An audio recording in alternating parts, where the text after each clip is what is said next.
The Pianist wasn't just Roman Polanski's return to Poland after 40 years of exile. It was a battlefield where method acting collided with starvation, where a 29-year-old actor destroyed his body and mind to embody the Holocaust, and where an unplanned kiss at the Academy Awards became more controversial than the performance itself. While audiences watched Adrien Brody's skeletal frame navigate bombed-out Warsaw in 2002, behind the cameras lurked a darker reality: an actor who gave up his apartment, sold his car, broke up with his girlfriend, stopped drinking water, and emerged with post-traumatic stress disorder and an eating disorder that lasted a year.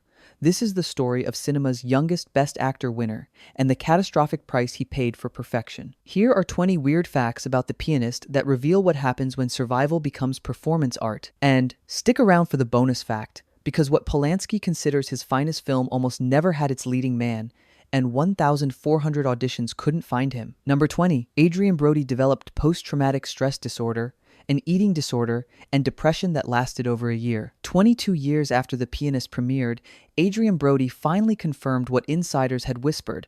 The role gave him post-traumatic stress disorder. In December 2024, he told New York Magazine plainly, "I do, yeah." The physical transformation, dropping to 129 pounds through near starvation, opened me up spiritually to a depth of understanding of emptiness and hunger in a way that I didn't know ever. But that spiritual opening became a wound. Brody developed an eating disorder that persisted for at least a year after filming Wrapped.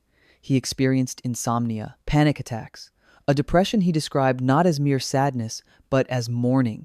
He told IndieWire in 2003, "I was depressed for a year after The Pianist, and I don't suffer from that generally. It wasn't just a depression, it was a mourning. I was very disturbed by what I embraced, and of the awareness that it opened up in me." After production ended, Brody spent 6 months crashing on friends' couches, trying to reconnect with loved ones, attempting to settle back into ordinary life. He couldn't.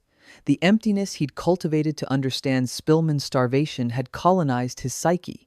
Method acting's dark secret: sometimes you can't come back. Number 19. Brody lost 30 pounds in 6 weeks, dropping to 129 pounds and barely drinking water. Adrien Brody weighed approximately 160 pounds when he accepted The Pianist. At 6 feet 1 inch, this was already lean. Polanski demanded more. The film was shot in reverse chronological order, meaning Brody had to portray Szpilman at his most emaciated first during the opening weeks of production in February 2001. So Brody embarked on what he later called a starvation protein diet. For 6 weeks, he consumed boiled eggs for breakfast, small portions of chicken for lunch, and occasionally fish or chicken with steamed vegetables for dinner. Green tea, nothing else. By the time cameras rolled, Brody weighed 129 pounds and was barely drinking water, according to multiple sources. His muscles had atrophied. On his first day of shooting, he had to climb a wall 5 times for a single scene. "I could hardly make it over the wall because my muscles were gone," he told backstage. "I cried. It wasn't really acting, and that's what Roman wanted. I guess it's easier in a sense when you go there because you don't have to act. You just have to make it through the day." The starvation wasn't performative, it was literal. Brody had given himself the hunger Szpilman experienced, and it nearly destroyed him. Number 18. He sold his apartment, car, disconnected his phone, and broke up with his girlfriend. Weight loss was only one element of Brody's preparation. To understand a man who'd lost everything, Brody stripped himself of everything. "I gave up my apartment, I sold my car, I disconnected the phones, and I left," he told British Broadcasting Corporation in 2003. "I took 2 bags and my keyboard and moved to Europe." He surrendered the comforts of modern life deliberately, cultivating isolation and loss as emotional raw materials. It wasn't enough. His long-term girlfriend couldn't tolerate his single-minded obsession with the role. She broke up with him. Brody later said the breakup wasn't calculated, it was collateral damage from his complete immersion in Szpilman's despair. He practiced piano 4 hours daily, studied Polish with dialect coaches, read Szpilman's memoirs obsessively, educated himself on Holocaust history. He had just enough energy for lessons and rehearsals. Everything else, relationships, comfort, normalcy, evaporated. The beauty of what I do is it gives you the opportunity to give up who you are and attempt to understand someone else, another time, other struggles, other emotions, Brody explained, but he didn't anticipate the cost. Giving up who you are requires rebuilding yourself afterward. Some pieces don't come back. Number 17. The film was shot in reverse chronological order over 6 months. Roman Polanski's decision to shoot The Pianist in reverse chronology was both practical and cruel. Principal photography began February 9th, 2001 at Babelsberg Studio in Potsdam, Germany, and continued through July 2001, 6 months of production. Shooting reversed meant Brody had to portray Szpilman at his most depleted state first, when his starvation diet had reached maximum effect. As filming progressed, Brody gradually gained weight back, matching Szpilman's earlier, healthier appearances chronologically. This approach gave the performance authenticity. Audiences watched genuine physical deterioration in reverse, but it devastated Brody psychologically. For one thing, I had to shoot it in reverse chronology, and it was hard to be completely involved with that end state of being that this man ended up in, and not taking that journey.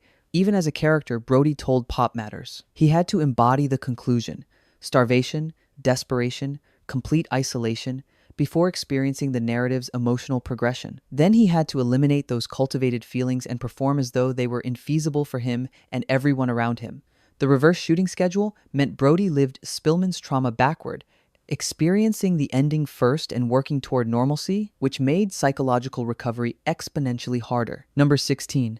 Brody became the youngest Best Actor winner at age 29, a record that still stands. March 23, 2003. The 75th Academy Awards. Adrien Brody wins Best Actor for The Pianist, beating Daniel Day-Lewis, Jack Nicholson, Michael Caine, and Nicolas Cage. At 29 years old, Brody becomes the youngest actor ever to win Best Actor, breaking the record held by Richard Dreyfuss, who won at 30 for The Goodbye Girl in 1978. 22 years later, that record remains unbroken. Brody is still the only Best Actor winner under age 30. The victory was remarkable, not just for his age, but for the circumstances. He beat 4 previous Academy Award winners, something no other Best Actor winner has achieved. The win was considered an upset. Most predicted Daniel Day-Lewis would take the prize. Brody's performance had been universally praised, but he'd won none of the major precursor awards: British Academy of Film and Television Arts, Golden Globe, Screen Actors Guild, making him one of few actors to capture an Academy Award without sweeping the award circuit first. His youth, combined with the physical and emotional extremity of his performance, created an indelible Academy Award moment. Then he kissed Halle Berry without consent, and the moment became infamous for entirely different reasons. Number 15. He kissed Halle Berry without warning at the Academy Awards, shocking her and creating decades of controversy. When Halle Berry announced Adrien Brody as Best Actor winner, he bounded to the stage, grabbed her, bent her backward, and kissed her on the lips for several seconds. Berry's shocked expression was genuine. She'd had no warning. "I bet they didn't tell you that was in the gift bag," Brody quipped into the microphone while Berry wiped her lips, visibly caught off guard. In a 2017 interview with Andy Cohen, Berry revealed her actual thoughts during the kiss. "What the word is happening right now?" She understood the rush of emotions that come with winning an Academy Award and went along with it, but the moment wasn't consensual. Brody, reflecting on the incident in 2025 while promoting The Brutalist, told Variety, "We live in a very conscious time, which is a wonderful thing, and nothing that I ever do or have done or would have done is ever done with the intention of making anyone feel bad." His careful phrasing acknowledged changing standards without quite apologizing. On the Academy Awards 2025 red carpet, Barry Ambush kissed Brody in retaliation, telling his girlfriend Georgina Chapman, "I'm sorry, Georgina, but I've got to do it." Before grabbing Brody and kissing him, "I had to pay him back," Barry told Variety afterward. 22 years later, the moment remains one of the Academy Awards' most controversial, a reminder that spontaneous affection crosses into violation when consent is absent. Number 14. Brody practiced piano 4 hours daily and learned Chopin without being able to read music. Adrien Brody knew basic piano before The Pianist, but he wasn't a classical pianist. Roman Polanski demanded authenticity. Polanski forced Adrien Brody to practice piano for a grueling 4 hours a day, according to classical frequency modulation. Brody worked with 4 different piano teachers over several months, learning to play extended portions of Chopin's nocturnes and ballades for sequences. Polanski wanted to shoot with Brody's hands in close-up. The challenge? Brody didn't read music. He had to learn everything through very technical muscle memory, as he explained to Yahoo Entertainment, appending what he'd learned along the way through sheer repetition. The piano became his refuge during the isolation of preparation. While starving himself, while disconnected from friends and family, while surrendering every comfort, Brody had the keyboard. The actual piano performances heard in the film were played by Polish classical pianist Janusz Oleśniczak, who'd placed 6th in the 1970 International Chopin Piano Competition. But in close-up shots, Those are Brody's hands, executing Chopin's technically demanding pieces with muscle memory precision. The piano sequences became the film's emotional core, moments where Szpilman reconnected with beauty amid horror. Brody's 4-hour daily dedication made those moments genuine. Number 13. Over 1,400 actors auditioned for the lead role in London. Polanski rejected all of them. Joseph Fiennes was Roman Polanski's first choice for Szpilman. Fiennes turned him down due to a previous commitment to a theatrical role, specifically Christopher Marlowe's Edward II. Polanski, desperate to cast the role, held massive auditions in London. Over 1,400 actors tried out for Szpilman, hoping to land the lead in a Polanski film. Polanski rejected every single one. None captured what he wanted. The search became exhausting, extending for months without success. Then a casting agent spotted Adrien Brody in a small role in Terrence Malick's The Thin Red Line and recommended him to Polanski. Polanski was skeptical. Brody was relatively unknown, and his Thin Red Line role had been mostly cut in editing. But Polanski happened to see Harrison's Flowers, a 2000 war film where Brody played a photojournalist. Something clicked. Polanski invited Brody to meet him in Paris. During their first meeting, Polanski offered him the role. No screen test, no callbacks, just instinct. Brody, 28 at the time, accepted immediately, understanding this was the role that could define his career. The 1,400 rejected actors watched Brody transform into Szpilman, win an Academy Award, and become Hollywood's youngest Best Actor winner, all because a casting agent caught 3 minutes of performance in a film most people skipped. Number 12. This was Polanski's first film in Poland in 40 years, his return to the Krakow ghetto he'd escaped. Roman Polanski escaped the Krakow ghetto in 1942 at age 7, squeezing through a hole cut in barbed wire by his father. His mother died in Auschwitz. His father survived the camps but barely. Polanski spent the remainder of the war hidden by Polish Catholic families in the countryside, living in barns, constantly terrified of discovery. After the war, he became a filmmaker, leaving Poland in 1962 after communist censors reacted coldly to his film, Knife in the Water. For 40 years, Polanski didn't return. Then he read Wladyslaw Szpilman's memoirs. After several pages, I knew that it was going to be the next movie, and I knew that I would be doing it in Warsaw, Polanski said. This was the story he'd avoided his entire career. Steven Spielberg had tried to enlist him to direct Schindler's List in the early 1990s, but Polanski refused. The material was too close to his own trauma. The Pianist was different. It wasn't about a hero who saved Jews. It was about a man who survived through luck and the kindness of strangers, which matched Polanski's own experience. Returning to Poland to film was an exceptionally moving moment. Polanski told reporters at the Warsaw premiere. The production shot in actual Warsaw locations, including the Praga district with its original World War II-era buildings. Polanski walked streets he'd fled as a child, now recreating the horrors that had defined his life. Number 11. Polanski's mother died in Auschwitz, and his father nearly died in the camps.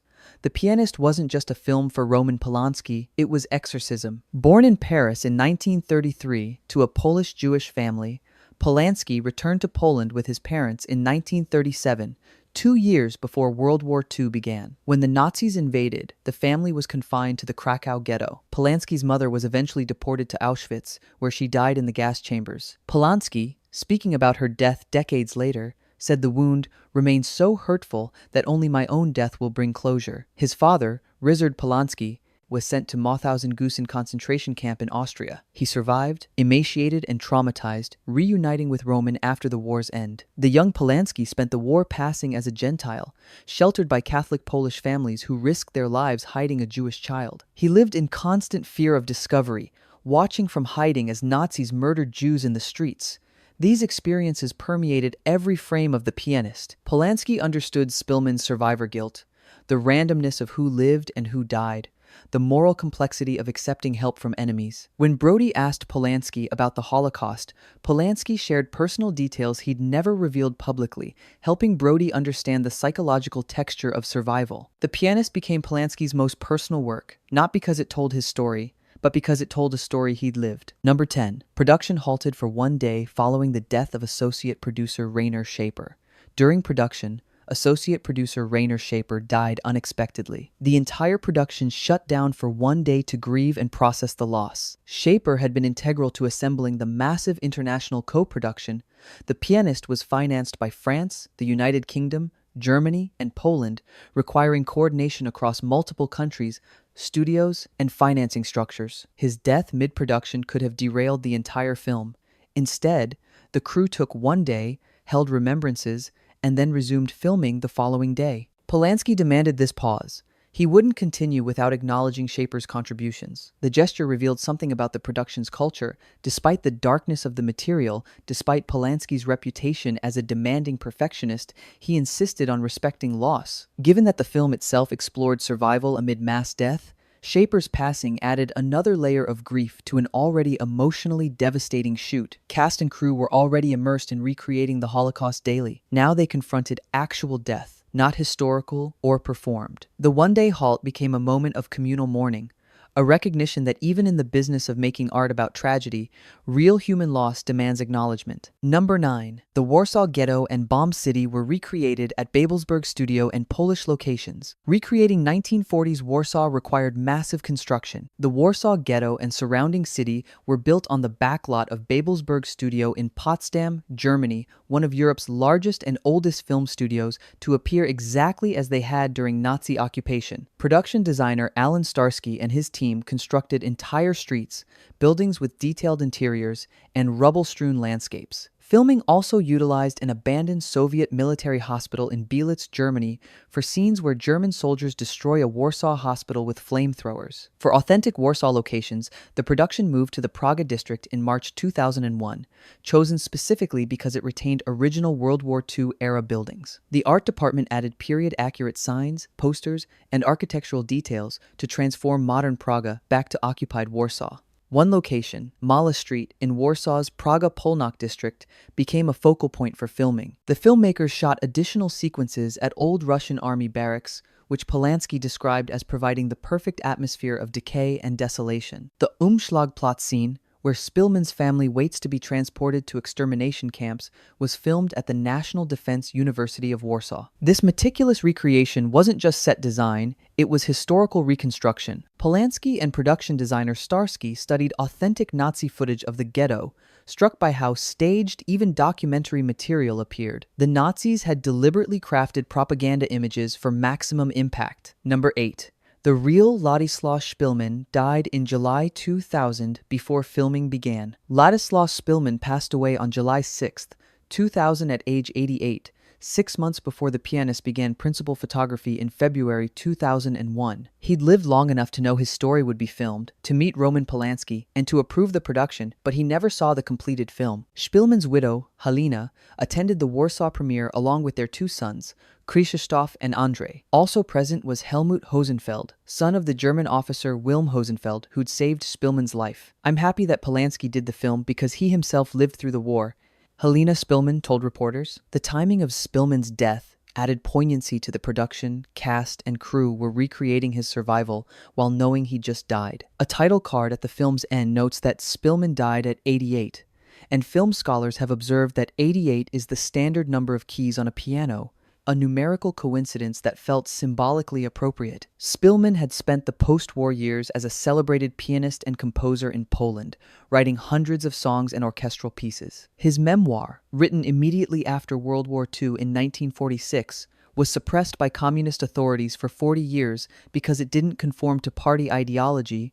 It portrayed some Jews as flawed and depicted a German officer as humane. The book was finally republished in the 1990s, catching Polanski's attention just in time. Number 7.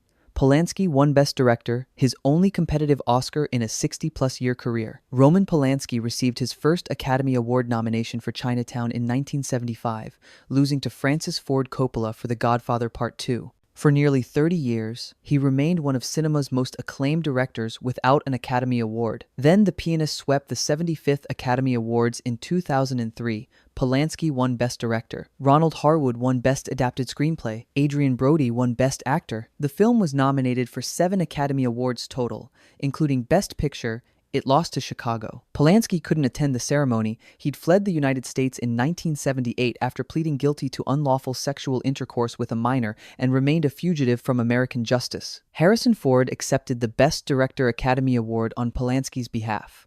The win was deeply controversial. Many felt the Academy shouldn't honor a convicted sex offender, regardless of artistic merit. Others argued art should be judged separately from the artist's crimes. The debate continues decades later. What's indisputable? The Pianist represents Polanski's only competitive Academy Award win across a career spanning 60-plus years, and masterpieces like Rosemary's Baby, Chinatown, Tess, and Repulsion. He was given an honorary Academy Award in 2002, shortly before The Pianist's release, but Best Director for The Pianist remains his sole competitive Academy Award. The film validated his return to Poland and his confrontation with childhood trauma through cinema. Number 6. The film won the Palme d'Or at Cannes, 7 Césars, and 3 Oscars. The Pianist premiered May 24, 2002 at the Cannes Film Festival, where it won the Palme d'Or, the festival's highest prize. This was Polanski's second Palme d'Or. He'd won previously for The Pianist in 2002.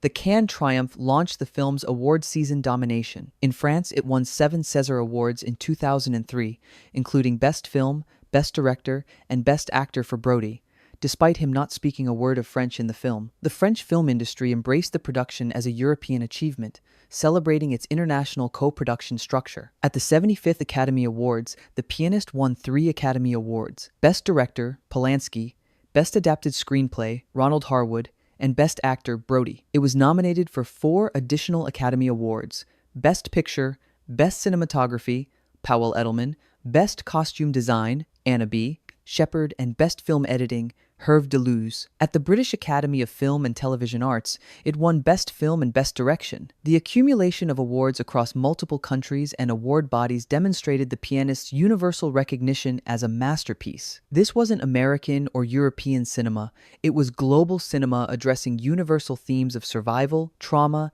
and humanity during genocide. The awards validated Polanski's decision to return to Poland, Brody's sacrificial preparation, and the international collaboration that brought Szpilman's story to screens worldwide. Number 5. Cinematographer Powell Edelman slowly drained color from every scene as the film progressed. Polish cinematographer Powell Edelman employed a subtle visual strategy throughout The Pianist. He gradually desaturated the color palette as the narrative progressed. Early scenes of Szpilman's pre-war life feature relatively warm, saturated colors, not vibrant, but recognizably colorful. As Warsaw falls under Nazi occupation, as the ghetto is established, as conditions deteriorate, Edelman systematically drains color from the frame. By the film's final act, when Szpilman hides alone in bombed-out ruins, the image approaches near monochrome, with only faint traces of color remaining. This desaturation parallels both the city's physical destruction and Szpilman's psychological deterioration. The technique was so gradual that most viewers didn't consciously notice the color draining away.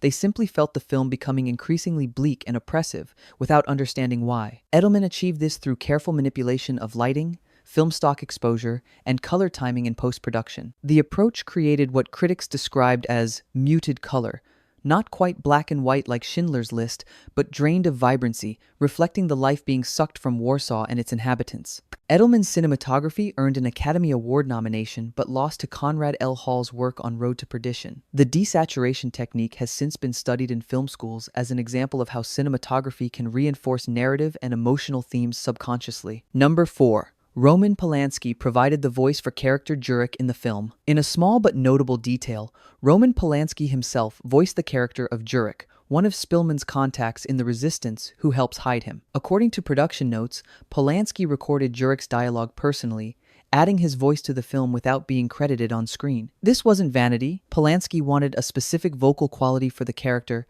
and couldn't find an actor who delivered it correctly, so he recorded it himself, embedding his literal voice into the narrative of his most personal film. The detail reveals Polanski's hands-on approach to every aspect of production. He wasn't content to simply direct. He involved himself in sound design, set construction, costume details, and performance nuances. His vocal contribution, though brief, represents another way he inserted himself into the story. Here was a director who'd survived what Szpilman survived, hiding in barns while the Nazis hunted Jews, now literally speaking from within the film about survival and resistance. Most audiences never knew they were hearing Polanski's actual voice during those sequences. The uncredited vocal performance became one more layer of autobiography in a film already saturated with Polanski's childhood memories. His voice, like his mother's ghost, haunts the film's margins. Number 3. Daniel Szpilman, Wladyslaw's grandson, appears in the film as a boy in the ghetto. The real Wladyslaw Szpilman's grandson, Daniel Szpilman, appears in 2 scenes.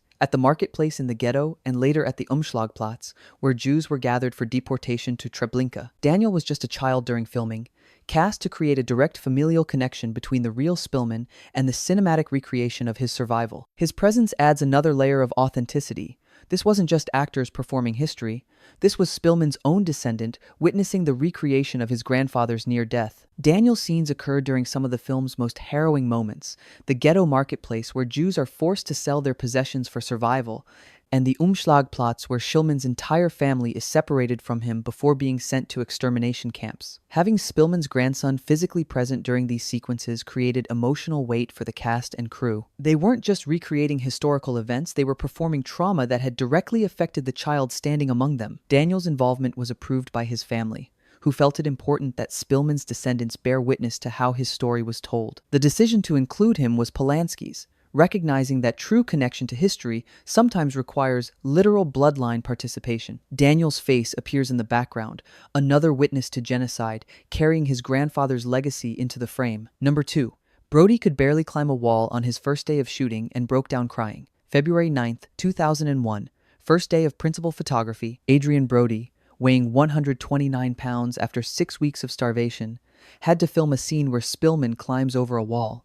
The shot required 5 takes. Brody could barely complete it once. "I could hardly make it over the wall because my muscles were gone," Brody told Backstage in 2002. "I cried. It wasn't really acting, and that's what Roman wanted. I guess it's easier in a sense when you go there because you don't have to act. You just have to make it through the day." The crew watched Brody struggle with a simple physical task he would have completed effortlessly weeks earlier.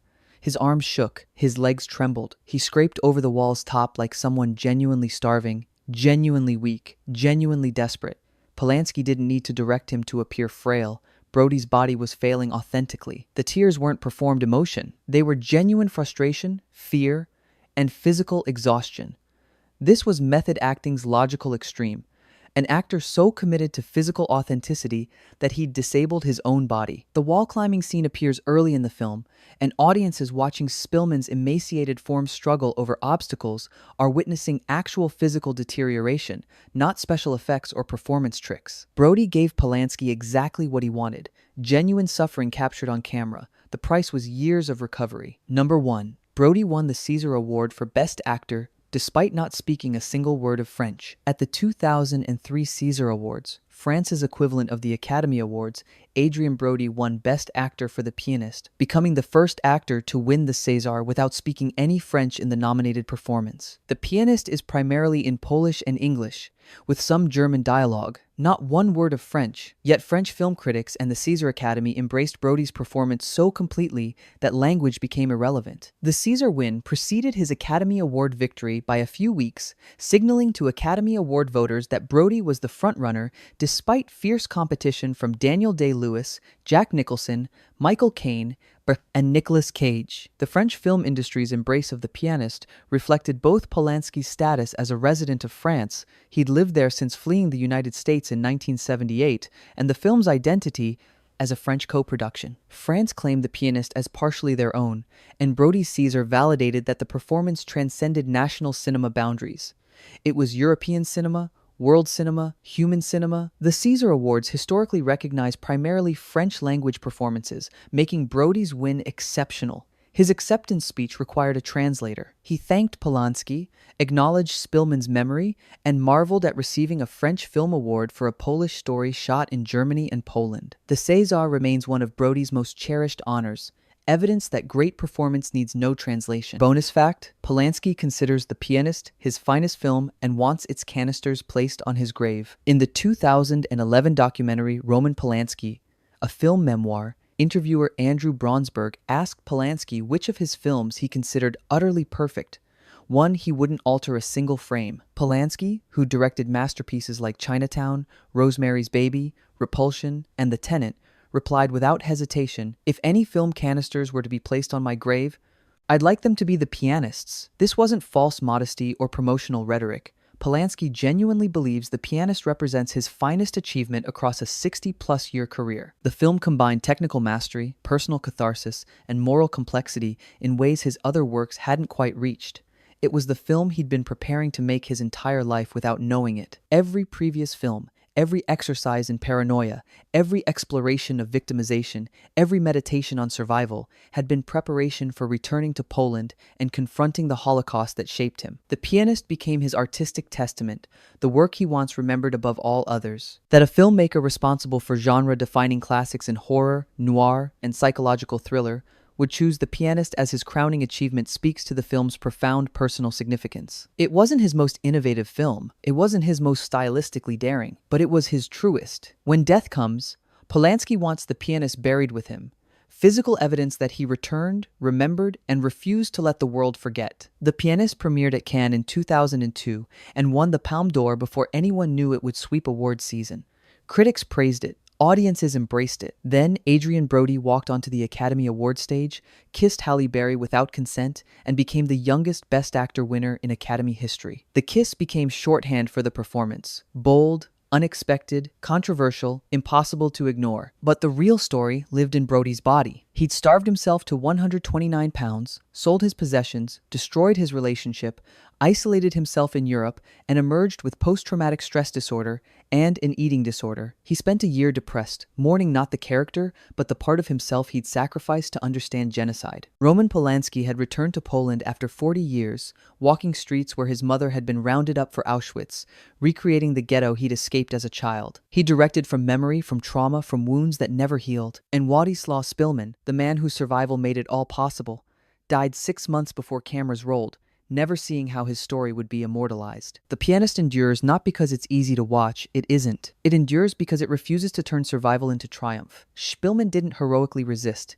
He hid, he scavenged, he got lucky. He accepted help from strangers, including a Nazi officer who should have killed him but brought him food instead. 23 years later, Brody's record as youngest Best Actor winner remains unbroken. Polanski's only competitive Academy Award sits on a shelf in France, earned for the film he wants buried with him. And somewhere in archives, film canisters contain frames of a 29-year-old actor who destroyed himself to understand what it means to starve, to hide, to survive when everyone else dies. Some performances cost money, some cost time. This one cost a year of Brody's sanity, and he's never been quite the same since.